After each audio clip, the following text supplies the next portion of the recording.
Assalamualaikum warahmatullahi wabarakatuh.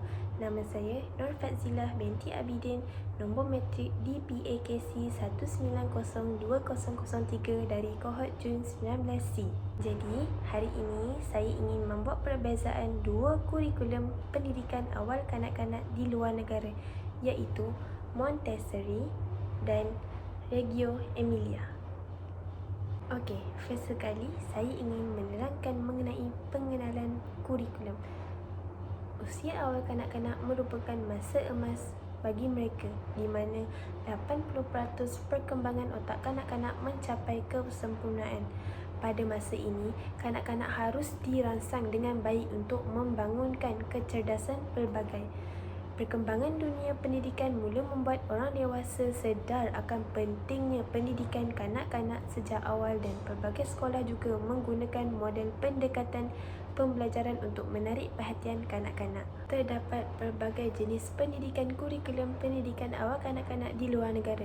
Sebagai contoh, Head Start, Sure Start, Montessori, Reggio Emilia, De Wariki, EYFS dan sebagainya. Peringkat awal kanak-kanak ialah satu jangka masa yang amat penting dalam proses pembesaran semua kanak-kanak. Hal ini kerana pada peringkat inilah kanak-kanak mula melangkah dari alam keluarga ke alam dunia sosial.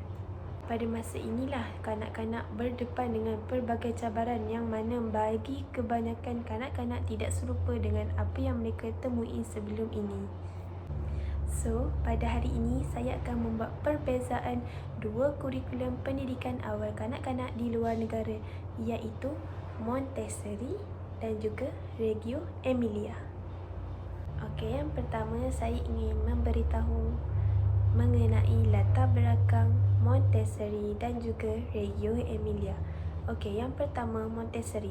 Model pendidikan Montessori ini diasaskan oleh Maria Montessori 1870 hingga 1952 yang merupakan seorang tokoh pendidikan di Rom. Beliau mempunyai pengalaman mengenai pendidikan kanak-kanak yang terencat akal. Pada tahun 1899, beliau terlibat dengan penubuhan sekolah kanak-kanak cacat di Rom. Di sekolah ini, beliau menghabiskan masa selama 2 tahun bersama rakan-rakannya bagi melatih guru-guru dalam kaedah pemerhatian dan pendidikan kanak-kanak terencat akal. Di samping itu, beliau menghabiskan masa dengan kanak-kanak dengan membuat pemerhatian dan uji kaji dengan menggunakan pelbagai bahan dan kaedah serta menggunakan semua idea yang diperolehinya melalui kajian tersebut. Melalui kaedah pembelajaran yang diperkenalkan oleh beliau kepada kanak-kanak cacat, beliau mula menerapkan kaedah ini kepada kanak-kanak biasa. Beliau yakin bahawa kaedah yang digunakan ini boleh mendatangkan hasil pencapaian yang lebih baik kepada kanak-kanak istimewa dan boleh memperbaiki kanak-kanak yang normal. Latar belakang Reggio Emilia pula, seorang guru namanya adalah Loris Malaguzzi merupakan seorang guru muda pada tahun 1920 di Reggio Emilia, Itali. Beliau telah mengembangkan satu pendekatan pendidikan untuk kanak-kanak di kawasan tersebut. Pendekatan ini lahir daripada keinginan masyarakat Reggio Emilia yang mahukan pendidikan yang lebih baik dan progresif untuk anak-anak mereka. Dalam usahanya untuk mencapai pendidikan tersebut, yang boleh memenuhi keperluan anak-anak dalam komuniti tersebut, beliau telah menyedari bahawa personaliti dan pemikiran kanak-kanak paling berkembang pada beberapa tahun terawal pembesaran mereka.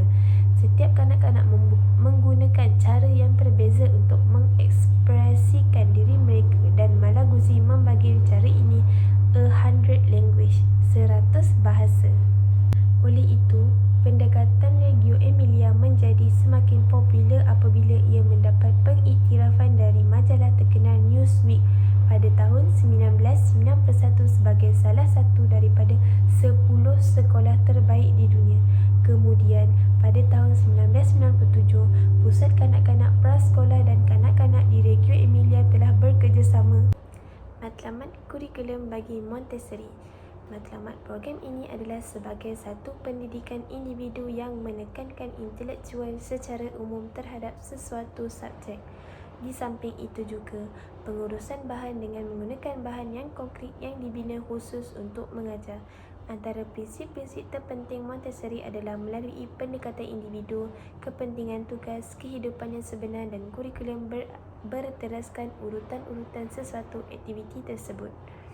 Selain itu, model yang menggunakan 3 bentuk kurikulum iaitu menekankan aktiviti amali dalam sesi pembelajaran dan pengajaran, menggunakan peralatan sensorial untuk membantu perkembangan dan seterusnya melibatkan konseptual dan juga peralatan akademik untuk memudahkan pengajaran dapat disampaikan dengan berkesan kepada kanak-kanak. Pada penerbitan hasil kajian jurnal di Amerika Syarikat menunjukkan bahawa kanak-kanak Montessori telah menjadi bertambah baik dari segi tingkah laku dan kemahiran akademik di Montessori Children berbanding kumpulan kawalan dari sistem aliran utama. Matlamat Reggio Emilia pula adalah untuk membantu kanak-kanak untuk mengutarakan pengalaman mereka menerusi proses pemikiran kritis dan kerjasama dengan rakan dan guru mereka. Di prasekolah Reggio, kanak-kanak tidak mengikut kurikulum yang telah ditetapkan seperti mana sekolah lain. Pembelajaran lebih fleksibel dan kelas disesuaikan mengikut keperluan kanak-kanak. Di dalam kurikulum Reggio, aspek seperti membaca, menulis dan mengira tidaklah terlalu ditekankan di prasekolah ini, tidak seperti di sekolah Montessori. Hal ini kerana pendidik Reggio percaya bahawa terdapat 100 cara berbeza di mana kanak-kanak boleh belajar. Mereka juga boleh menjadi seseorang pemikir kritis melalui tarian, berlakon olok-olok, eksperimen, bermain bayangan dan lain-lain. Terdapat pendekatan baru yang digelar Emergent Curriculum. Melalui pendidikan ini, kanak-kanak, ibu bapa, guru-guru dan masyarakat sekeliling bekerjasama dan merancang rangka pendidikan terbaik untuk kanak-kanak di sekolah tersebut. Dengan ini, tidaklah pelik sekiranya apa yang dipelajari di setiap prasekolah Reggio berbeza kerana rangka pendidikan akan direka mengikut keperluan komuniti sekolah tersebut. Objektif kurikulum Montessori adalah yang semua kanak-kanak mempunyai mudah untuk menerima sesuatu pelajaran. Kedua ialah semua kanak-kanak melalui peringkat umur yang sensitif. Ketiga ialah semua kanak-kanak ingin belajar. Keempat pula, semua kanak-kanak belajar melalui bermain dan bekerja. Yang kelima pula, semua kanak-kanak melalui berbagai peringkat perkembangan dan akhir sekali semua kanak-kanak ingin berdikari. Objektif Reggio Emilia pula menawarkan kegembiraan kepada kanak-kanak dalam setiap proses pembelajarannya. Perkembangan kanak-kanak sepatutnya diusahakan satu pendekatan untuk membentuk diri kanak-kanak sebagai seorang individu, berprinsip rasa hormat, tanggungjawab dan kebersamaan di antara kanak-kanak dan orang dewasa yang sentiasa menyokong dalam usaha memperkayakan lagi minat kanak-kanak terhadap penemuan dirinya agar mampu menjadi insan yang berguna. Oleh itu, boleh dirumuskan di dalam pendekatan Reggio Emilia bahawa kanak-kanak akan menjadi lebih aktif serta lebih bijak sekiranya dapat belajar bersama orang dewasa dalam membangunkan pemahaman yang lebih luas tentang dunia. Pendekatan kurikulum yang digunakan oleh Montessori. Pendekatan secara individu atau kumpulan yang kecil. Penekanan sensory teaching and learning, iaitu daya latihan penglihatan, pendengaran dan juga sentuhan supaya kanak-kanak mendapat pengalaman dan latihan menggunakan deria yang cekap. Tingkah laku kanak-kanak menjadi dasar kerana merupakan satu usaha untuk mempelajari mengenai persekitaran dengan menggunakan tangan mereka. Persekitaran yang lengkap dengan pelbagai bahan bagi menyokong pembentukan konsep dan pengetahuan kanak-kanak apabila kanak-kanak memerlukannya. Seterusnya, pendekatan kurikulum yang digunakan oleh Reggio Emilia, iaitu melalui persekitaran yang menarik dan menyeronokkan. Peralatan, bahan dan aktiviti disusun untuk memberi peluang kepada kanak-kanak untuk membuat pilihan secara sendiri. Salah satu elemen paling penting buat pendidikan Reggio Emilia dikenali sebagai projek. Tidak seperti sekolah lain yang banyak menghabiskan waktu di dalam bilik darjah sambil menyelesaikan tugas akademik, Pendekatan Reggio Emilia pula banyak menghabiskan waktu di luar seperti mengunjungi taman bunga sehinggalah ke tempat-tempat yang menarik agar kanak-kanak dapat mengetahui banyak perkara menarik di alam sekelilingnya. Oleh kerana itu, boleh dikatakan kurikulum di Reggio Emilia adalah tidak tersusun. Sebaliknya, minat kanak-kanak secara tiba-tiba juga boleh dijadikan sebagai kurikulum di Reggio Emilia. Projek di sekolah Reggio umumnya kumulatif dan melihat kepada kemajuan kanak-kanak. Satu projek boleh mengambil masa dalam sebulan, malahan setahun untuk disiapkan. Topik projek mestilah konkret berdasarkan minat kanak-kanak dan dapat dikembangkan dari semasa ke semasa. Idea setiap projek boleh datang dari pelajar itu sendiri atau cadangan daripada guru kelas mereka. Sebab mengapa minat kanak-kanak sangat dititik beratkan di dalam pemilihan idea bagi projek kelas mereka adalah kerana penyelidikan telah mendapati bahawa pelajar menunjukkan pemahaman yang lebih mendalam dan mereka lebih berkeinginan untuk mengambil bahagian secara aktif jika subjek yang mereka sedang pelajari adalah sesuatu yang menarik minat mereka. Tunjang kurikulum bagi Montessori. Yang pertama, aktiviti yang berkaitan dengan kehidupan seharian.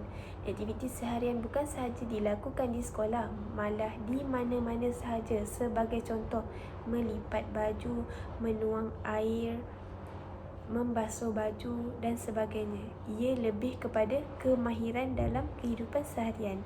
Kedua pula adalah aktiviti yang berkaitan dengan penggunaan deria. Aktiviti yang menggunakan deria yang ada iaitu deria rasa, sentuh, lihat, dengar dan sebagainya. Kemahiran ini adalah untuk memudahkan pelajar merasa sesuatu dengan menggunakan deria yang mereka ada sendiri.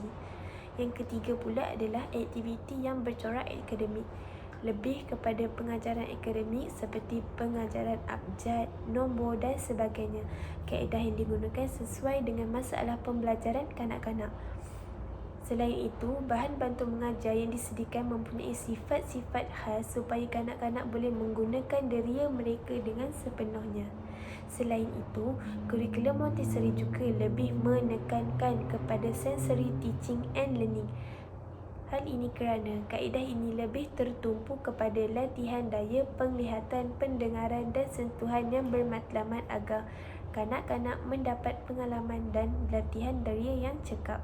Tunjang kurikulum Reggio Emilia yang pertama adalah berasaskan projek. Tajuk atau tema projek menekankan minat dan juga kecenderungan terhadap kanak-kanak. Tajuk atau tema boleh menjadi idea daripada guru atau kanak-kanak itu sendiri. Tajuk projek selalunya berdasarkan pengalaman harian kanak-kanak dan dijalankan dalam pelbagai topik. Sebagai contoh, apabila kelas mengusulkan untuk melawat ke taman bunga atau sebagainya, maka guru akan membawa kanak-kanak ini melawat ke taman bunga dan membiarkan kanak-kanak ini bermain sepuasnya bersama penjaga masing-masing. Di situ, guru-guru akan memainkan peranan yang penting dengan memulakan perancangan untuk berfikir serta mereka aktiviti pembelajaran seperti menyarankan kanak-kanak melakukan mural atau sebagainya setelah pulang dari lawatan di taman bunga. Kelebihan dan kekurangan kurikulum. Yang pertama, kelebihan Montessori. Kelebihan Montessori adalah menggunakan peralatan yang konkret, dibina khusus untuk mengajar. Alatan mengajar yang disediakan mempunyai sifat-sifat khas agar kanak-kanak dapat menggunakan deria yang mereka ada. Alatan berbentuk self-correcting iaitu kanak-kanak akan mendapat maklumat balik setelah berjaya atau tidak di dalam menyempurnakan tugas berdasarkan alatan tersebut. Kanak-kanak juga diberi peluang untuk berfikir dan juga menyelesaikan masalah. Selain itu, kanak-kanak lebih seronok mengendalikan objek konkret dalam kehidupan seharian seperti memutang baju, menuang air ke dalam cawan dan juga membuka pintu. Aktiviti-aktiviti rutin seperti ini membolehkan kanak-kanak membina kemahiran hidup lebih praktikal iaitu kemahiran asas yang diperlukan untuk menjaga diri sendiri. Kurikulum Montessori tidak mengutamakan abjad atau huruf kepada kanak-kanak. Pembelajaran tertumpu kepada isyarat mereka iaitu boleh membaca dan mengira dengan tepat dalam jangka masa pendek. Kanak-kanak juga gemar kepada bahan dan kegiatan melatih deria. dengan cara melihat, menyentuh, mendengar, menghidu dan merasa sesuatu objek. Kanak-kanak boleh belajar membezakan dan merumus ciri dan bilangan sesuatu benda. Kekurangan Montessori pula adalah pelatihan penyelenggaraan. Konsep pendidikan Montessori sangat mahal bagi guru-guru di sekolah umum. Pendidikan ini menggabungkan anak-anak yang beragam usia dalam pembelajarannya. Hal ini akan menyukarkan guru dalam menilai perkembangan setiap kanak-kanak kerana umur mereka berbeza pada tahap perkembangannya. Selain itu, perkembangan Montessori terlalu bersifat perseorangan sehingga memerlukan rasio perbandingan antara guru dan murid yang kecil. Pendekatan pengajaran dan pembelajaran yang terhad kepada murid untuk mengambil kira kepelbagaian kecerdasan kanak-kanak. Kanak-kanak jarang dapat membina pengetahuan sendiri. Kelebihan Reggio Emilia. Kanak-kanak diberi peluang untuk berkolaborasi dengan orang sekeliling mereka. Selain itu, kurikulum Reggio Emilia menekankan bahawa pelibatan secara langsung, interaksi dan bergaul dengan rakan sebaya dapat membentuk tingkah laku yang baik. Selain itu, proses pembelajaran Reggio Emilia mempunyai teori konstruktivisme, iaitu membina konsep berdasarkan pengalaman mereka berinteraksi dengan sekeliling. Manakala, kekurangan Reggio Emilia pula adalah proses pembelajaran tidak dapat mengapresiasikan serta mengembangkan idea, perasaan dan fizikal secara holistik. Selain itu, proses pembelajaran tidak dapat meluahkan perasaan, berimajinasi secara bebas dan mampu mengembangkan perkembangan kognitif, sosial emosi dan juga jasmani. Secara kesimpulannya, teori Montessori dan juga Reggio Emilia sebenarnya mempunyai kelemahan dan kelebihan yang tersendiri. Namun begitu, jika digabung jalin kekuatan dan atasi kelemahan yang ada, kedua-dua teori ini sangat baik untuk diaplikasikan dalam dunia pendidikan awal kanak-kanak.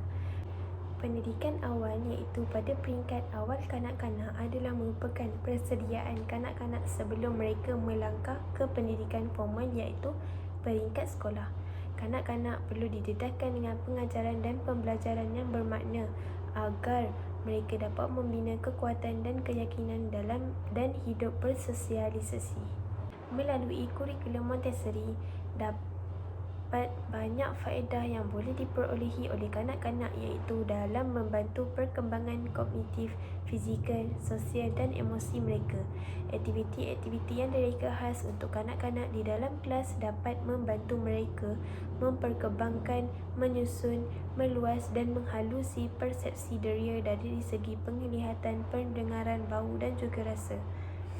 Model Montessori juga mewujudkan suasana pembelajaran yang lebih teratur dan lebih menyeronokkan serta dapat melatih kanak-kanak agar lebih berdikari, bertanggungjawab dan fokus dalam melakukan setiap tugasan mereka. Oleh itu, dalam memastikan perkembangan kanak-kanak mencapai tahap optimum melalui model kurikulum Reggio Emilia, dilihat mementingkan perasaan kanak-kanak dan dengan mengambil kira pendapat dan juga idea murid untuk dijadikan kurikulum. Oleh itu, guru-guru berperanan penting dalam memastikan kanak-kanak berada dalam keadaan yang bersedia dan sentiasa memerhati tingkah laku mereka ketika menjalankan sesuatu aktiviti bagi menilai kebolehan mereka. Suasana persekitaran dan kemudahan pembelajaran yang disediakan yang berkesan dan efektif dapat melahirkan kanak-kanak yang lebih positif dan berkeyakinan tinggi. Secara keseluruhannya, pendidikan awal kanak-kanak adalah sangat efektif dalam membentuk pendidikan awal kanak-kanak yang berkualiti. Sekian, terima kasih.